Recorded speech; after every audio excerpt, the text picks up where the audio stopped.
একটি দুঃখজনক সংবাদ যেটি শুনতে পারলাম যে বাণিজ্য সচিব মহোদয় মারা গেছেন এবং সেটি একটি মশার বাহিত রোগ ম্যালেরিয়ার কারণে বাণিজ্য সচিব মহোদয় মারা গেছেন।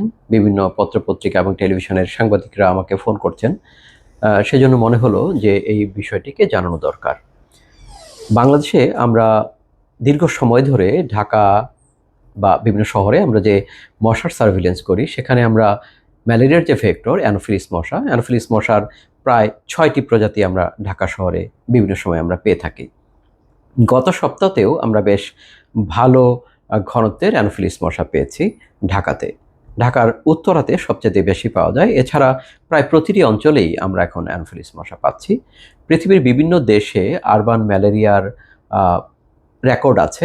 ঢাকাতে যে আরবান ম্যালেরিয়া হবে না, তেমনটি নয়। তবে বাণিজ্য সচিব মহোদয় যেহেতু তার একটি বিদেশ ভ্রমণের ইতিহাস আছে খুব সম্প্রতি, উনি ওখান থেকেই আক্রান্ত হয়েছেন বলে আমরা ধারণা করছি বা সন্দেহ করছি।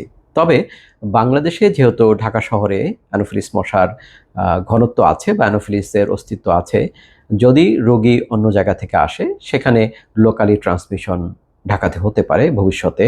সেজন্য আমাদেরকে আগামভাবেই প্রস্তুত থাকা দরকার এবং ম্যালেরিয়ার ঝুঁকি এবং ম্যালেরিয়ার যে ভেক্টর ঢাকা শহরে আছে তার ভেক্টোরিয়াল ক্যাপাসিটি, স্পোরোজোয়েট রেট এগুলো নিয়ে গবেষণা হওয়া দরকার এবং আমাদের প্রস্তুত থাকা প্রয়োজন বলে আমি মনে করি।